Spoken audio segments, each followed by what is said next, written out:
Tina, thank you for agreeing to come and sit down with me today on the Go Slow to Go Fast Lifestyle Podcast, and welcome to the show. Thank you. I am so honored and humbled to be here. I appreciate it.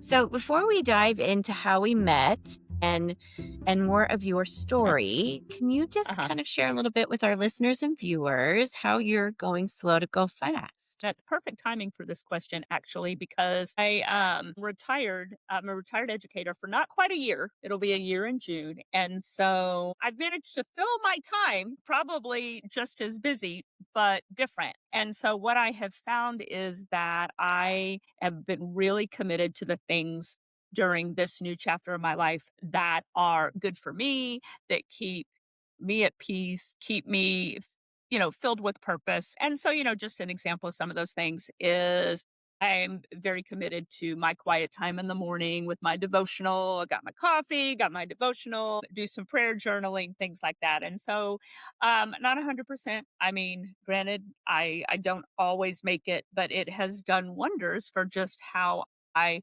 approach a lot of the new things that I am adjusting to in this stage of my life. Got on a good exercise regimen too. So building that in on the regular. And so it just has given me a beautiful opportunity to just get away from the go, go, go, go, go, go, go and take time for me. And it has kept me not only emotionally and spiritually healthy, but my physical health has absolutely been impacted as well. So it's been wonderful. But So, can you just let us dive into a little bit of what your day looked like, because you've been in education for 30 years and you were a school principal for 20 of those years. So, what did the beginning of your day look like? Like, what time did you wake up in the morning and what did you do?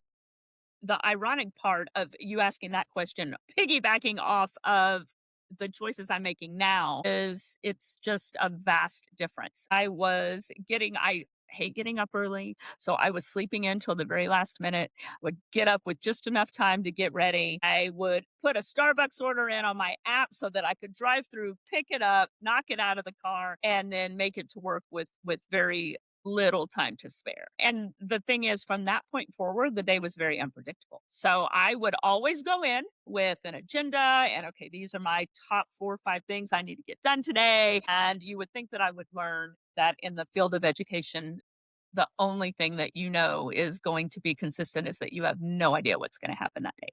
So it was varied. I mean, I literally was just going from one thing to the next.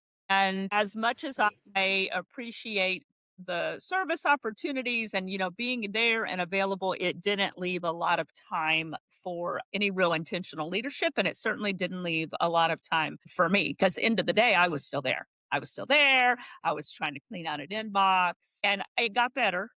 Throughout the course of my career, I started being able to prioritize a little better, recognizing that things that aren't done today will get done tomorrow. And so I started making some choices, even professionally, to try to get a little more of that balance. Yeah, and I think one of the major reasons why we connected is because we've both been in that position of being an overwhelmed leader, burning Yes, at both ends, having a family at home and, things that we wanted to do outside of work, but also being consumed by the work because we were committed mhm, and we were selfless leaders for so long. for sure. For sure. Well, and you know what did it for me? There was a point, my daughter was maybe 9. And I was at the intermediate school. She was in an elementary school, and I had a staff member that would go and pick her up and bring her to me. And I would be working. And I remember distinctly looking down from my screen, and she was asleep under my desk. And I thought, okay, this is not okay. And I had taken it for granted for too long. Both of my kids grew up around school. They grew up around evening events. I worked at the high school for a little bit, so it was always something in the evening, and they were just a part of that, which in some ways is a blessing, but there needs to be a disconnect.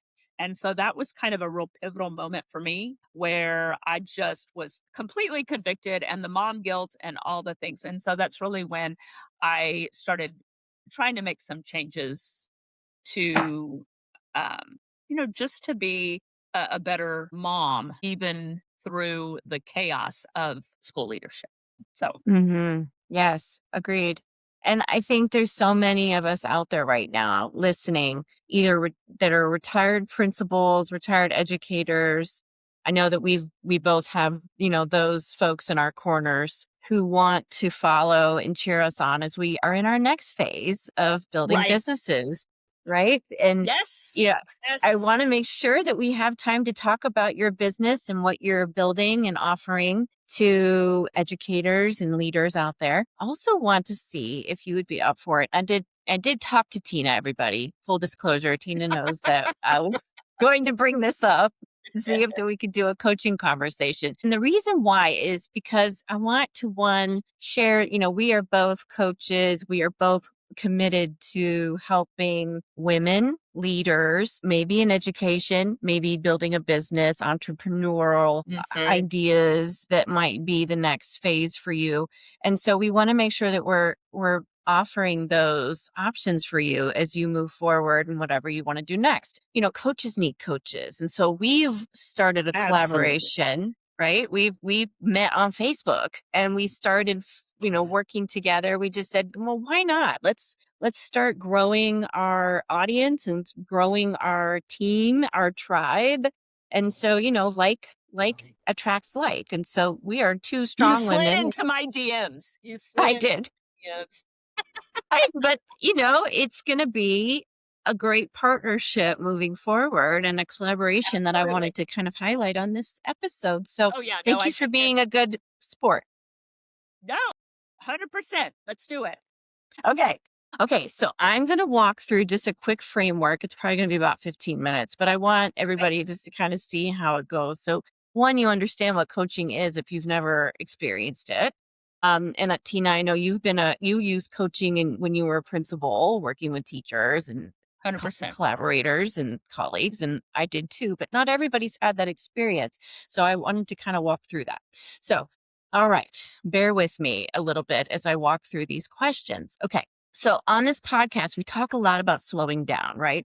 Mhm. That's go slow to go fast, but it's all so we can move forward with more intention. And so I'm going to walk through this short reflection protocol that I use with coaching clients. Okay.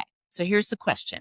'Kay. So, Tina, what is something in your life, in your work life, or just whatever you're dealing with right now that feels important, but maybe it's a little fast moving or overwhelming right now? Oh my gosh, that's like my life right now. I'm gonna see if I can target this down a little bit. But one of the things that now that I have more time and I have made this commitment to really building a small coaching business for school leaders who are experiencing the same thing that you and I both have mentioned, I feel like everything that is involved in making that happen is very, very messy and very, very fast. And so I'm trying to put a lot of pieces together to make things happen while simultaneously not always knowing what I don't know, if that makes sense. And so it's just that is the overwhelm piece. The pace I'm comfortable with because there's no real deadline, there's no real,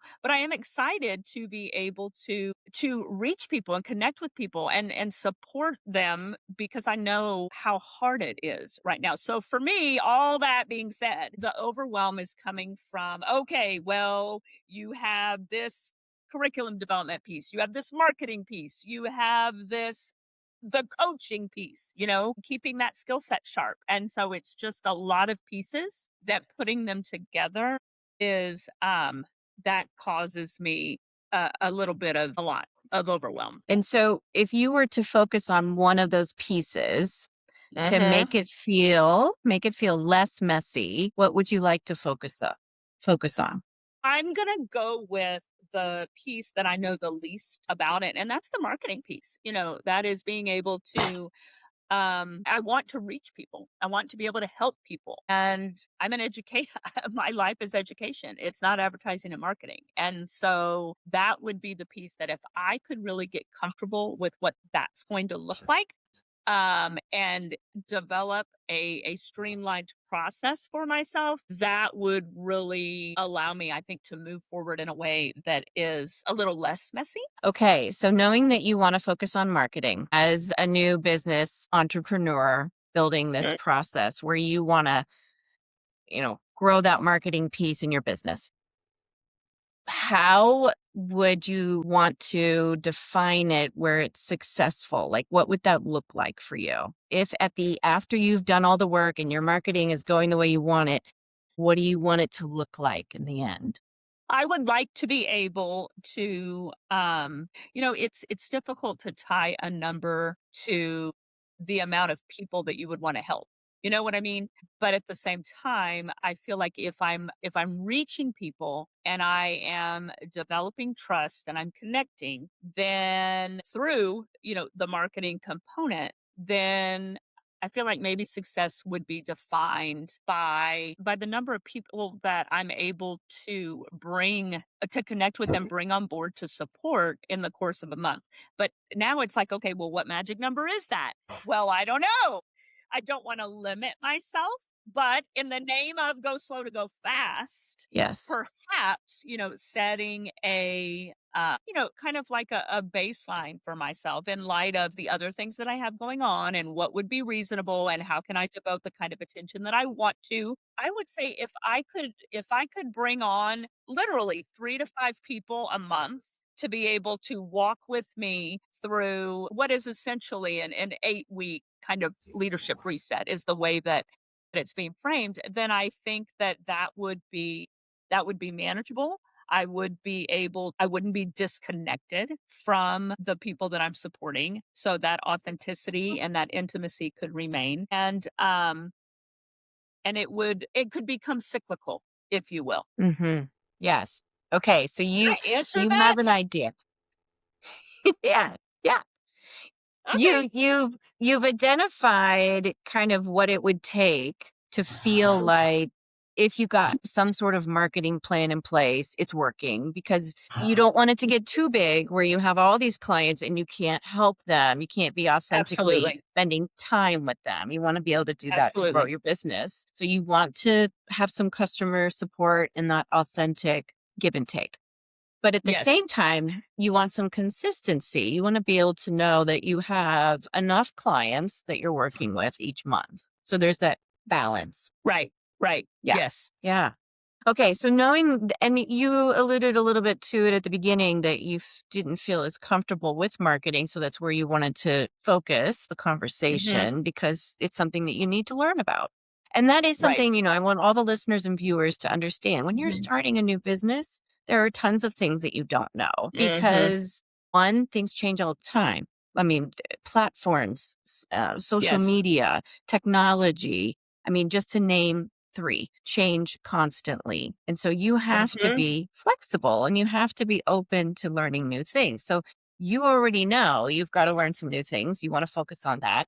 And so, what would be one thing that you're exploring with the marketing piece because you said you don't know what you don't know, but what would be the one place that you'd want to start with your marketing exploration? I think at this point, it really will involve the automaticity piece. Right now, I am developing content that I am very much invested in, but it is time consuming. And so there's another balance there between I don't want to be throwing everything in Chat GPT and people are getting the same canned type of content from me every single time. Yet I do want to find a process, whether that's a platform, whether that's a particular I don't even know the verbiage to attach all the time, but so that that can become Mhm. automated. Mhm. My vision would be to be able to invest that time up front in whatever type of marketing platform that I choose, whether it's social media, whether it's emails, putting those things together and then it happens. Right. Right. You So want to I free up your have time. time so that I can focus on the things that and right now the marketing is the big piece, right? Mhm. As I'm, getting ready to launch and putting things in place. And so right now that's okay. But at some point, Mhm. I don't want that to be the time sucker that it is, because then that will take away from what I'm really trying to do, which Mhm. is work with leaders and support leaders. And so that being said, I have done some self-learning.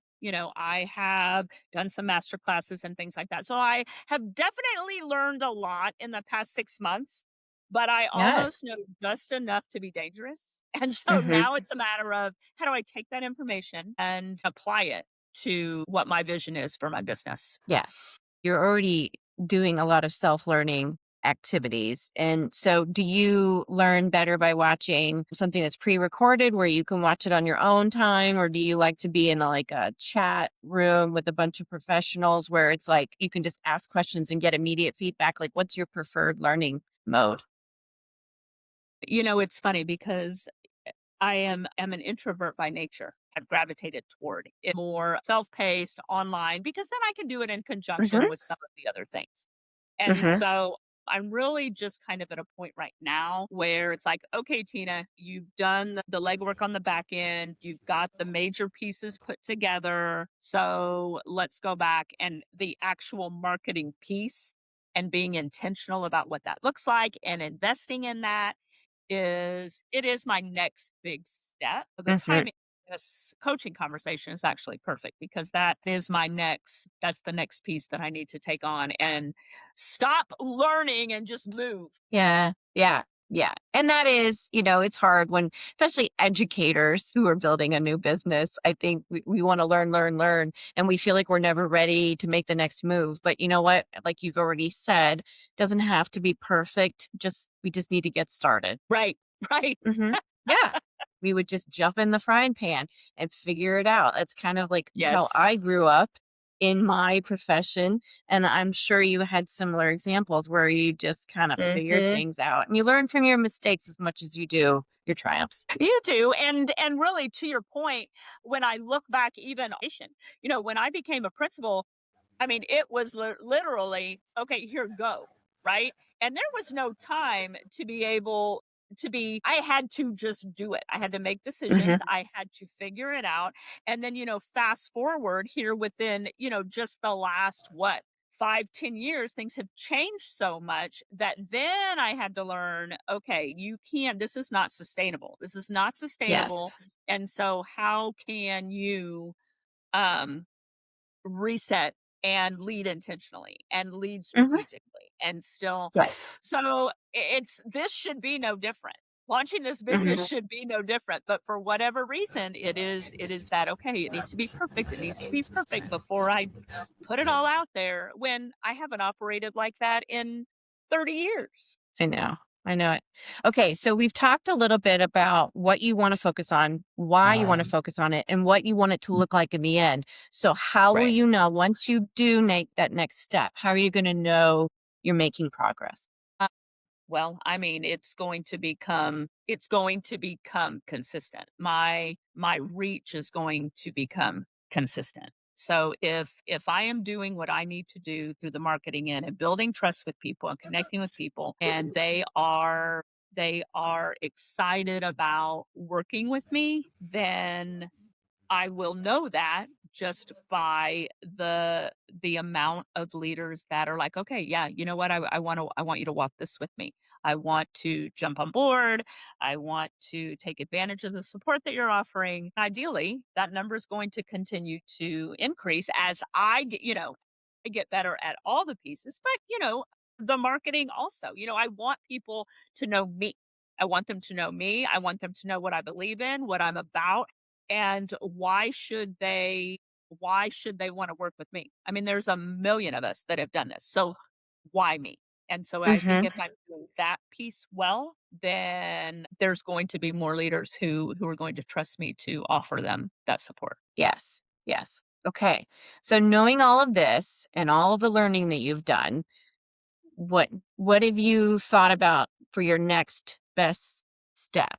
What are you going to do next? What do you want to focus on? Okay, so I actually have thought about this, and now that we've vetted out, I Hmm. think that I can move forward with this with a little a little more clarity. But I Mhm. mean, my next piece is really going to be learning, ad campaigns and deciding on what would be an appropriate investment for me at this point. Because Mhm. retirement, there's a little bit Yeah. of a discrepancy in that money coming in.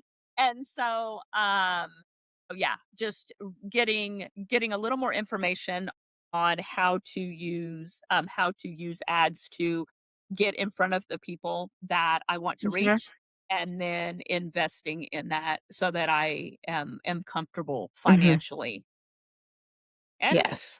it's funny. You would think that I would be a little more of a risk taker there, but that money can make people nervous, you know? Yeah, yeah, sure. And I'm wondering, because this is where I've been trained in cognitive coaching. And so this is where I would physically move kind of and put on a different hat. Like, okay, now I'm going to Right. go into and I would let you know I'm going into consulting mode and I'm just going to start asking questions like, are there three platforms that you've thought about that you might want to do a comparison, like ask Chat GPT to do a comparison on these Mhm. three platforms, Mhm. give me a price comparison, time comparison, and maybe like return on investment kind of situation. So you don't have to do all Yes. that research. Absolutely. Yeah, And yeah. as much as AI kind of gives me a twitch sometimes, just because I think that it Hmm. takes away from, our ability to really authentically connect when it comes to pieces like that. It Yes. has been, just a game changer for me. So, Hmm. absolutely, absolutely. In fact, I need to write that down because, I've used it for Yeah. so many other pieces of Sure. that Yep. I don't know why I haven't considered it, for the marketing and advertising piece as well. Hmm. Because, like, So, I'm while writing you're that down writing now. that down, yeah, while you write that down, I've just as an example, I've done that for, trying to figure out a course platform. So I asked Chat GPT, take these three platforms and give me a comparison on, all the things. So I know, is this really what I want to do? Mhm. Um, and do I want to put the investment into the one that's the most expensive because it's offering all the bells and whistles? Or do I need something maybe that's a little bit more, you know, let's get in at the ground level, figure things out first. We can always switch later. Absolutely, Yeah. absolutely. Yeah, Yeah. yeah. Okay. So knowing that and knowing that you've got an idea of what you want to do next, how does this make you feel about the process now of doing your marketing plan? I actually, as soon as we started talking and I started kind of internally walking through. I feel better because I feel like I answered some of my own questions based on the question, and I know that's what you're doing. Yeah. I know Hmm. that's what you're doing, Yep. and really that's what Yeah, coaching is anyway. You it don't want is. That's why coaches need coaches, Yes. because you don't need somebody to tell you what to do. Some people want No. that, but at the end of the day, that's not beneficial. Mm-mm. You just need somebody to ask the right questions, and that's exactly what happened for me. Yes. And I promise listeners, it was not canned at all. No, you could see your body language change. Right, I could see right. that where you were like, Good, yeah, good. okay. So now that I'm working through this, I already feel better about it. And that's what you Yes, want when you're in that coaching conversation, when you see that shift, that mental shift. It's great yes. if it's on their face or their body language. So in Tina's, instance, I did see kind of her shoulders sink in like, okay, I got this. I can do this. Right? Yeah. Yeah, no, and She it's totally. exciting. It Hmm. is. It's exciting. I'm not, Hmm. I'm not I'm overwhelmed, but I'm not stressed, if that makes sense. Yes. It's good to So be overwhelmed. It's fine to be overwhelmed as long as you know what you're going to Mhm. do next. So, Exactly. yeah. Yeah. Yeah. And like you said, coaches need coaches because I just asked a handful of questions and it's Mhm. it's a coaching map. So I'm just taking a something that I've learned through cognitive coaching, which is based on the research from Garmston and Costa, and I learned it like 15 years ago when I was Mhm. in education to support thinking. It's just all about supporting thinking. The person already knows. Tina already knew what she wanted to work on. She Right. just needed a moment. She needed a time with somebody else asking questions that are guided Yes.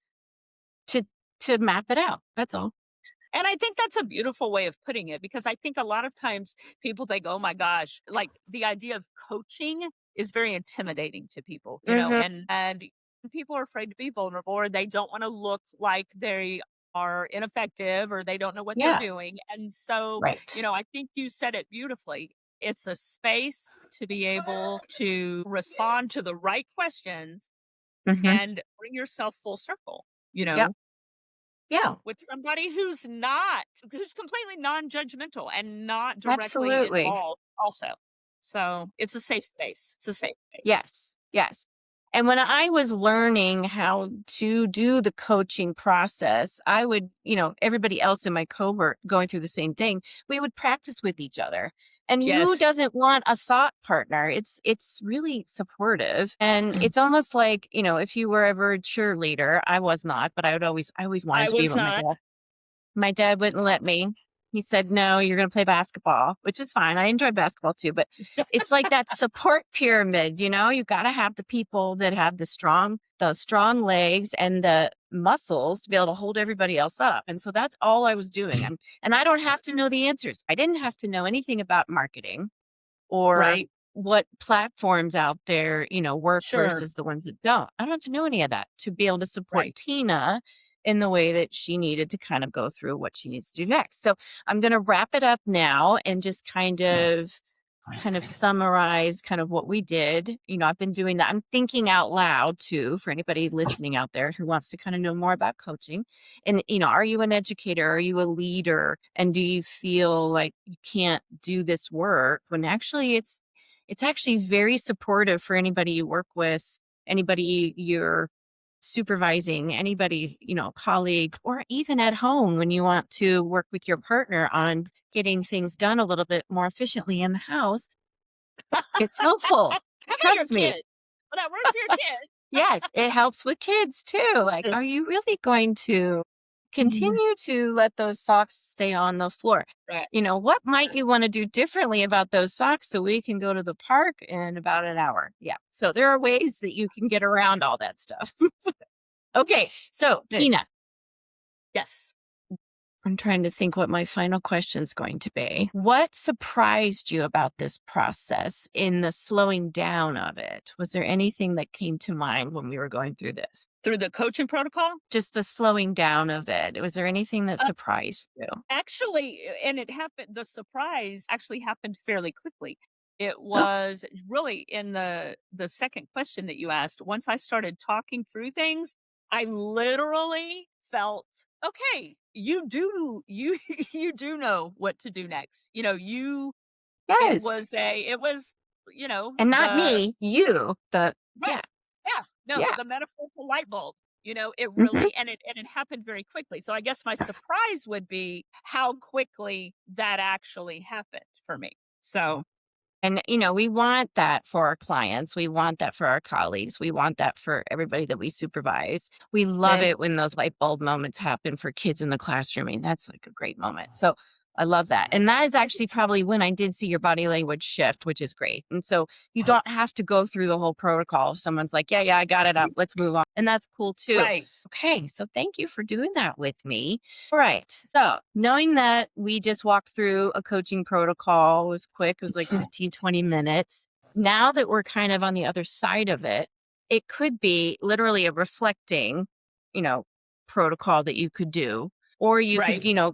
table it and come back in a week and then ask, how's it going? Mhm. What's going on now? Mm. So I'd love to know if you want to do like a follow up, like maybe in a couple of weeks or a month from now, we can check in and just see. So how's the marketing, plan going now? I'd love to know more. Absolutely. No, they're and that's a natural accountability piece. If I know you're gonna beat down my back about it, then I'm but, no, Yeah. Safe absolutely. I would space, of say course. safe space, I would say give me a month because it is although I know I feel better about the direction that I'm going, Hmm. there are steps that need to be taken, and Hmm. so I need Yeah. to I think a few weeks, a month, check back Hmm. in, Yeah. and, hopefully I'll have some Okay. really exciting news. Yes. And we can celebrate. It's always fun Yes. to do. Okay. Okay. So knowing that was a coaching conversation, thank you for being a collaborator in that, Tina. I appreciate you. Okay. So now I want to know a little bit more about business, what you are planning now that you are retired and moving into the next phase of supporting educators. So what is that looking like for you? Can you give us a little background on your business and what you do? Yeah, absolutely. So, what I'm looking to do, I knew long before I retired that once I did reach this point, that I wanted to be able to give back and to be able to, I'm too young to not work, and so if I'm going to work, I want to work where I'm the things I'm passionate about, and so I'm passionate about public education. I am passionate about teaching and learning, and I'm passionate about people and taking care of people, and so my vision was to put together something that will help our current school leaders navigate all the messy that is school leadership. I had to figure it out for myself. And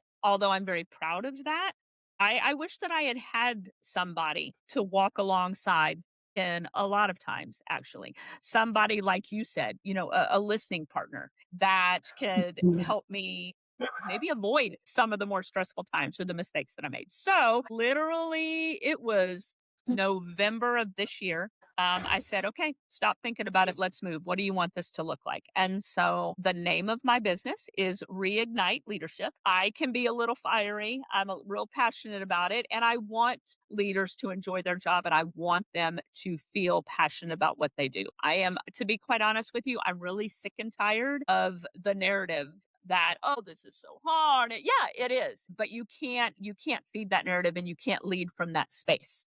And so Right. helping leaders break free from that mindset that every time you turn around, you're being told how hard your job is and how unfulfilling it is. And why are you doing that? No, you know why you're doing this. This is your calling Mhm. and you're impacting people every single day. So all Yes. that being said, that's my rationale. That's my vision. What does it look like? How have I packaged it?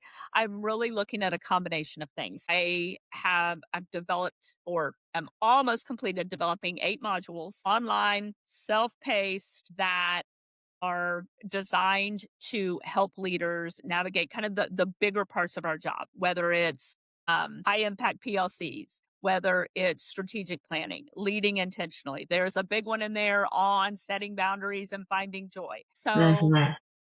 feedback and coaching. So, I had surveyed school leaders, got about 100 responses, and then I took that and those were the big areas of need. So I have that piece and it's lifetime access to all of that. Go back, there's reflection activities in there, there's practical tools in there, and that is just work at your own pace. And so, but then I have what I'm calling an 8-week guided experience, which includes biweekly coaching calls, group coaching. So I really believe the best learning, the best professional development comes when we get together with each other. So, and those will be centered around the same topics that are so that it's aligned with the modules.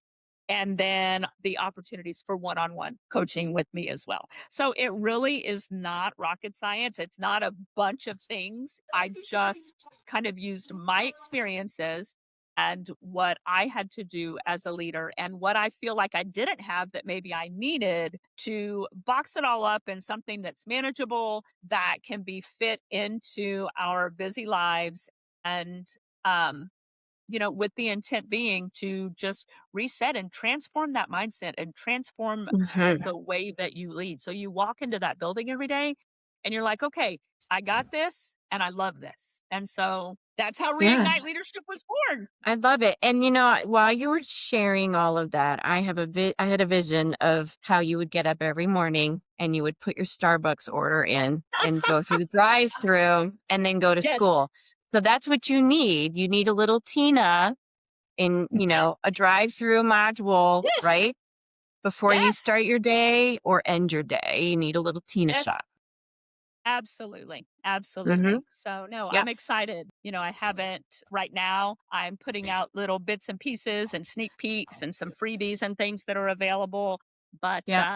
yeah, here in a couple of months, I'm looking to put it all out there. Let's do it. I'm excited for you. And that's another reason why I want to start showcasing some educational coaching or entrepreneurial coaching for women leaders out there because we can't do it all alone.